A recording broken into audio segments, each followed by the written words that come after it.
Let us quickly bring you the top 3 stories from Nigeria. Here are 3 stories you should know in Nigeria. We're joined virtually from Abuja, Nigeria's capital, by Ezekiel Nyaitok, who doubles as a political and public affairs analyst. Good morning, sir. Thank you very much for joining us. We'll have you please unmute your mic. We don't seem to be able to hear you. And whilst that is going on, over the weekend... Good morning. Can you hear me now? Yes, we can hear you loud and clear. Thank you very much for joining us. Good morning, and what a privilege to be with you this morning. It's always great to have you. Over the weekend, the media director of the now defunct All Progressives Congress presidential campaign, that's Bayo Onanuga, has challenged musician and social engineer Charly Boy for allegedly inciting Nigerian youths.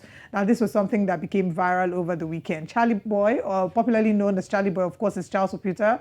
He's known by his stage name Charly Boy. And over the weekend, he highlighted in his tweets the ongoing riots in France over the killing of a teenager by a police officer.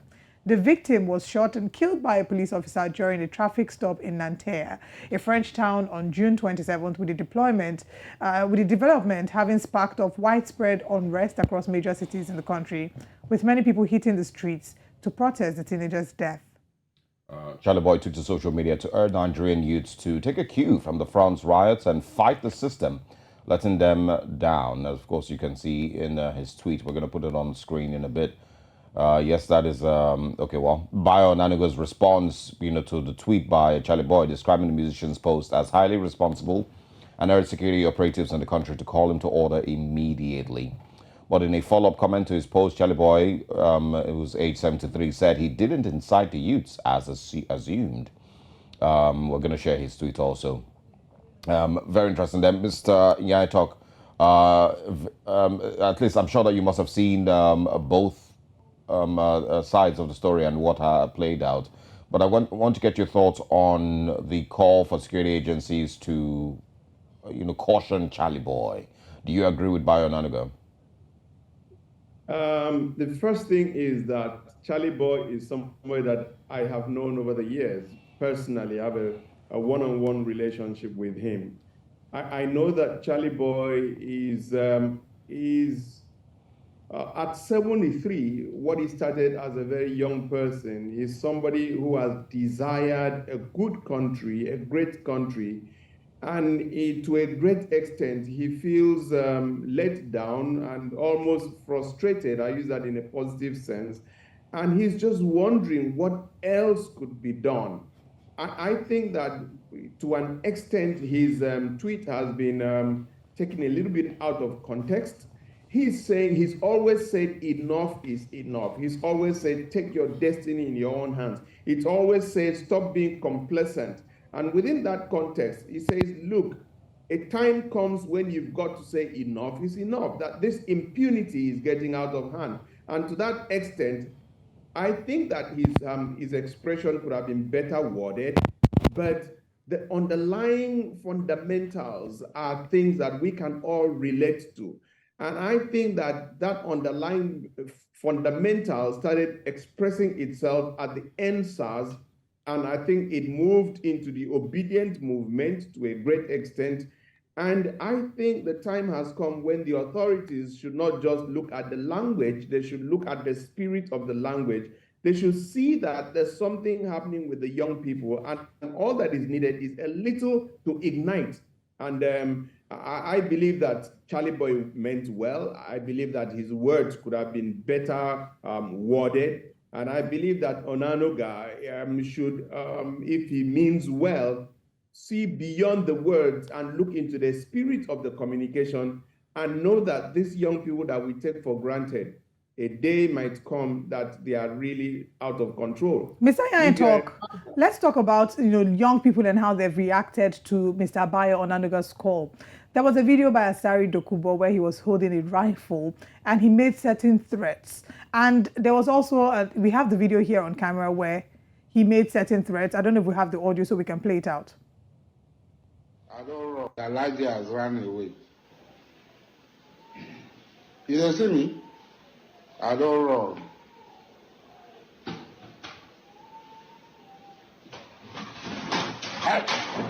Leave me alone. You don't see me? I don't run. On my head, no correct.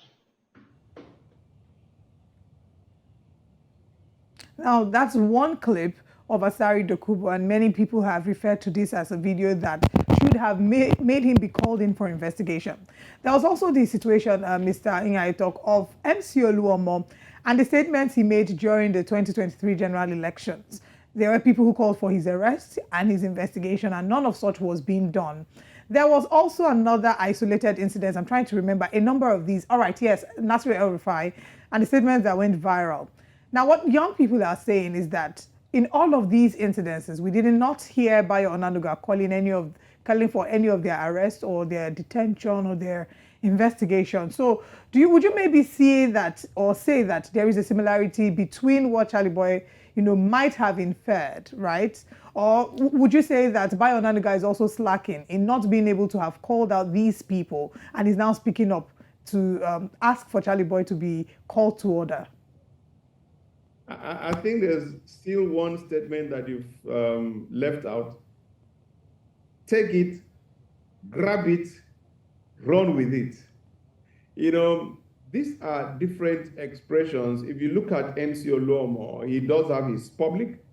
If you look at Asari Dokubo, he does have his public. If you look at Charly Boy, each of them have their constituencies and who they appeal to. And I think that we're not attacking the fundamentals. And if we are not careful, that final match might be struck by a wrong person that activates a wrong public that will have no one listening to anyone. And that's where anarchy will become the order of the day. We may say, God forbid, as much as we want, but there's a saying in my language that Abasiye kan ipanampa. What that means is that God forbid, no, they stop death.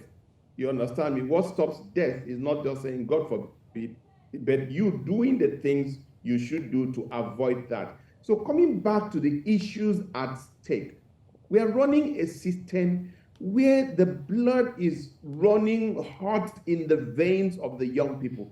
I happen to be a worker predominantly within the young people. I'm called the national headmaster. I have related with the youth all my life, so to speak. And I'm really concerned about what is happening to the young people, about the distress that they are going through, about all that is happening to them, and we seem to be oblivious. Yeah. So for me, the statement of Mr. Charly Boy is one that one should try to explore the fundamentals. Is he just a troublesome person trying to cause another trouble? Or is telling, let me say this, or is telling the young people, look, these guys are not listening to you. The time has come for you to take your destiny in your own hands. Yeah. There are some people in France that said they can't take it anymore. And look at what they did. Let me tell you, before we go that route or that route, let us have this in a more organized manner. Young people, wake up. I think that was the spirit of his communication. I'm not saying and go burn. Just so that we're clear, the tweet from Charly Boy, Area Father, that's his handle. Yeah. The tweet, end of the tweet that, of course, has been referred to, really said, I'm waiting on the exceptional Nigerian youths to reject a system that let them down when our destiny day on our hand. Of course, he also sort of talks about, the bottom tweet is where he was clarifying. But, I want us to talk about the main tweet that was made. And that was before it was edited. Before it was edited, what the tweet said is, I'm waiting on exceptional Nigerian youths to bring down a criminal enterprise. And, people can argue well enough that isn't necessarily asking for protesting or rioting or destruction. Let me ask you a question. Could there be a more patriotic statement than that? I mean, so I think the challenge here is. Please. I want us to focus on the fundamentals. Yeah. Waiting for the exceptional Nigerian youths to bring down a criminal enterprise. Yeah. Between you and I, could any statement be more patriotic than that? Do we not all desire in this country that a criminal enterprise should be brought down? What we need to do is to say, I agree with you. Now, this is the way we should do it so that it does not go the way of France where we get destruction. I agree. So that we do not lose one life. I think that we should take that statement Mr. Eto, and contextualize it. yeah, I agree. I just wanted to clarify, for those who hadn't seen the original tweet, which was then edited to make it look better, and then he then clarified what he meant. But let's move on to, the second top story for also here in Nigeria. There, of course, are reports that the 5 aggrieved People's Democratic Party leaders under the aegis of the G5 may dump the party ahead of the 2027 general elections. Of course, some people may argue that it's too early to be talking about 2027, but this is Nigeria. Now, of course, this is as a result of the move by the Secretary of the Government of the Federation, George Akume, to woo one of them into the governing All Progressives Congress. The G5, of course, is made up of the Oyo State Governor Seyi Makinde, former governors Nyesom Wike, Okezie-Ikpeazu of Abia State, Ifeanyi Ugwuanyi of Enugu State, Samuel Ortom of Benue State, of course, 5 of them respectively. Recall that the PDP chieftains opposed the continued stay of Senator Iyorchia Ayu as the PDP national chairman, following the emergence of Atiku Abubakar as the PDP presidential candidate for the 2023 election. Now, what and how will this move end up? These are some of the angles we want to look at. If this is really true, I want to ask what your thoughts are. Do you think that this is maybe true? And if yes, how do you think this will end up? Okay. You see, in politics, we do micro analysis of macro situations. But a good politician does what I call the 2010 plan. He looks at the macro and brings it down to the micro. Let me tell you 1, 2, 3 things that we have not looked at as where we are today. Number one is that the election of 2023 is not done and dusted. We must understand that 2023 is not done and dusted. There is the tribunal. And the issues at the tribunal are extremely fundamental. I'll just give you one issue. If the Supreme Court says that 2/3 and FCT means if JAM says for you to get admission, you must get 5 credits and English. If you like, get 20 credits. If you not get English, you can't come in. If they now come and put that as the interpretation of the law, we all know what a dire consequence that means. It means that the election has to be probably repeated. If not, that somebody else could be sworn in. So 2023 is not done and dusted. And the current Electoral Act, to the best of my knowledge, tries to avoid, election by the Supreme Court. So where there is such a lacuna, the likelihood is to have a rerun. All right, Mr. I want to ask, is the conversation on the G5 moving to the APC, is that shocking? Is that surprising in any way? Is, the likelihood of Nyesom Wike and the rest moving to the APC shocking news to anybody? We are having a micro discussion which makes sense within a macro context. The macro context is that there is a possibility of the current election being annulled. And if that is the case, they are already preparing without letting you know for a possible rerun. So within that context, there are groups that are aligning and realigning, and you cannot sit down here and say, oh, it's possible, it's not possible. It has to do with the permutations and combinations. And that is what I was trying to establish. But you see, we want to get quick answers to things, and those things don't work like that unless you get a context within which is being done. But we don't have all the time in the world. Yeah. But I want to say that politicians there are 2 types of politicians. There are those that, number one, they are entrepreneurs. They look for where their nest will be feathered, nothing more than that. And they are nationalists who are looking for what is the better good of the country on the long run. So these 5 people belong. For those that their personal interest is what is driving them, they will look for the side that will hold the ace. And if we had a little bit more time, I would have given you a bigger perspective, but we don't have that time. But the important thing is that politicians are looking at the permutations of pre-Supreme Court and post-Supreme Court. And post-Supreme Court means that they've come to a finality, and this is the President of the Federal Republic of Nigeria, and they are looking at 4 years ahead. Within that context, if they think that there's a good chance of this election being annulled, and they look at a possibility of Labour Party having any working relationship with PDP, and meaning that one of them will come to power and APC remove, they'll go back to PDP. Or they will align and just be playing with APC. But if they know that they can say for sure that APC is going to remain in power, and then they are thinking of 4 years of their lives, what are they going to do? And likelihood is that they will pander to the whims and caprices, the wishes, expectations of APC. So now it's not fluid. Each of them is playing a game and dancing and romancing with the two sides. And none of them will take a decision until that time they have an idea of where the Supreme Court is going as a final decision. All right. All right. Since we're talking about the elections and what the permutations might be as regards, our last story. Let's move on to our final story. And it's talking of the federal government rejecting the European Union's report on the 2023 general elections.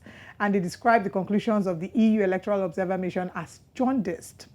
The special advisor to President Bola Ahmed Tinubu, Dele Alake, said, and I quote, "We urge the EU and other foreign interests to be objective in all their assessments of the internal affairs of our country and to allow Nigeria breathe." The opposition parties, PDP and Labour Party, have kicked following the statements made by the APC. The opposition parties criticized the presidency for rejecting the EU final report on the 25th of February presidential election. So I'd like us to also quickly look at some of the suggestions and the recommendations they have made. Mr. Nyaitok, they said, one, we need to remove ambiguities in the law. We need to establish a publicly accountable selection process for INEC. 3, we need to ensure real-time publication of and access to election results. 4, we need to provide greater protection for media practitioners. 5, we need to address discrimination against women in political life. And finally, 6, we need to have a look at the impunity regarding electoral offenses. I'd like to first of all find out if you've been able to look through the EU EOM and to find out what your thoughts are on this report. Yes, I have. And the last one is my starting point, which is impunity.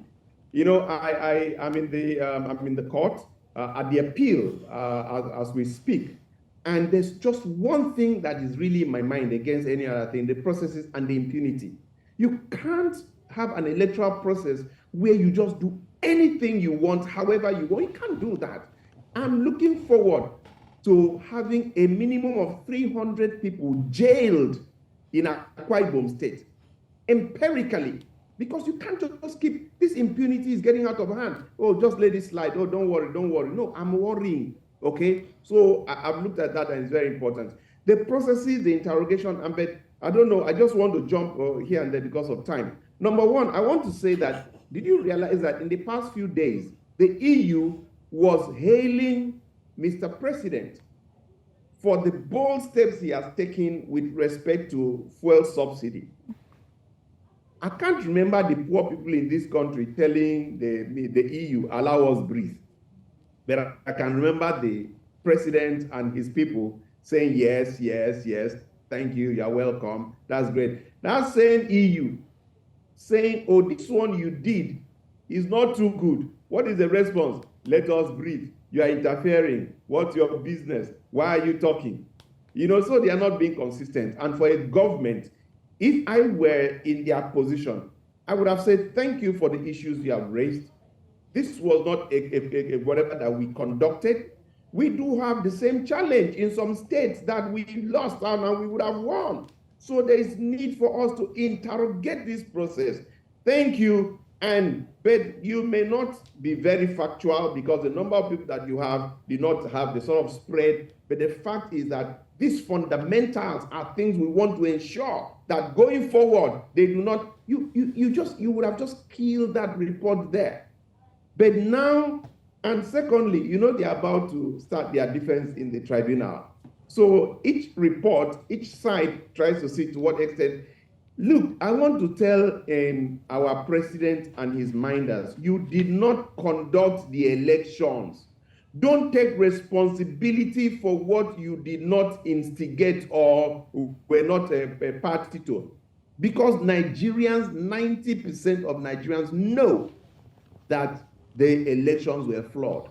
All So right. coming to tell us that, oh, it was perfect is just losing us before you even start. That's not good enough. Then Okay. other details of the report we can't go into, but I went through it and I know that the recommendations, the 6 recommendations they made are really, really, really things that every responsible government should take particular notice of. INEC